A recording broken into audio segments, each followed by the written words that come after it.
اور اب امام تقی جواد علیہ السلام کو جب دربار کے اندر بلایا گیا ہے تو پھر وہ معرکۃ الآرا، وہ ڈسکشن ہمارے سامنے آتا ہے۔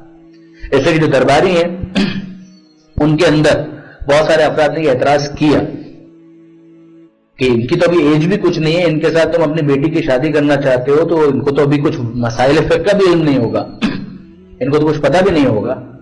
جس کے بعد پھر امام کا ڈسکشن وہ والا ہمارے سامنے آتا ہے کہ مامون کہتا ہے کہ نہیں، علمی اعتبار سے اگر تم بات کرو تو ان سے بڑھ کر کوئی ہو ہی نہیں سکتا، کہتے ٹھیک ہے ہم ان کا امتحان لے لیتے ہیں۔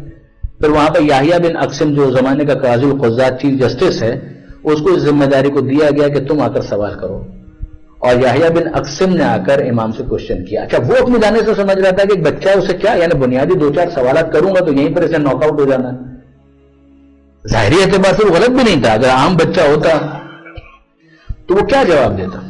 اس نے اپنے طور پر ایک بڑا سمپل کوشچن ہے وہ رکھا، لیکن جو اہل علم ہے وہ جانتے ہیں کہ فقہ کے ابواب کے اندر حج کے مسائل اور حج کے مسائل کے اندر کفارے کے مسائل سب سے مشکل مسائل مانے جاتے ہیں، خاص طور پر استنباط کے حوالے سے، انٹرپریٹ کرنے کے حوالے سے بہت ہی ایک ڈیفیکلٹ چیپٹر اس کو مانا جاتا ہے۔ تو یحییٰ بن اقسم نے بالکل ایک سمپل سا سوال کیا اپنے طور پر کہ اس کا یہ بنیادی جواب بھی نہیں دے پائیں گے۔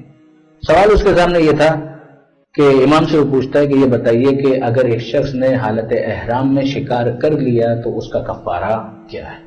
ایسا انٹرسٹنگلی آج کل کے زمانے میں یہ مسئلہ پیش ہی نہیں آتا، لیکن اگر آپ قرآن اٹھا کر دیکھیں تو شکار کے کفاروں کے بارے میں آپ کو قرآن کی آیتیں بھی ملیں گی اور احادیث کا ایک پورا سلسلہ آپ کو نظر آئے گا۔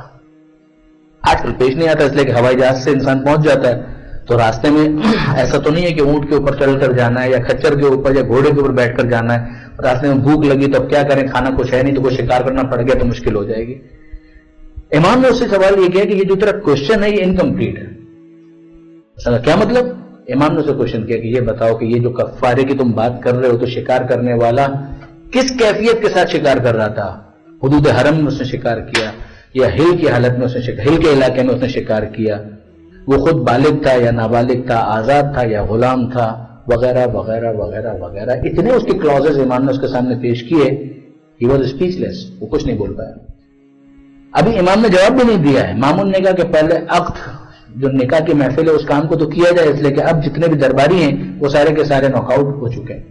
اس موقع پر امام نے ایک خطبہ ارشاد فرمایا جو آج تک خطبہ نکاح کی صورت میں ہمارے درمیان پڑھا جاتا ہے۔ جب بھی نکاح کی محفل ہوتی ہے جو خطبہ پڑھا جاتا ہے یہ وہی ہے جو امام نے خود پڑھا، اور شاید اگر وقت میں گنجائش ہوئی تو میں کچھ باتیں اس کے بارے میں بھی عرض کروں گا۔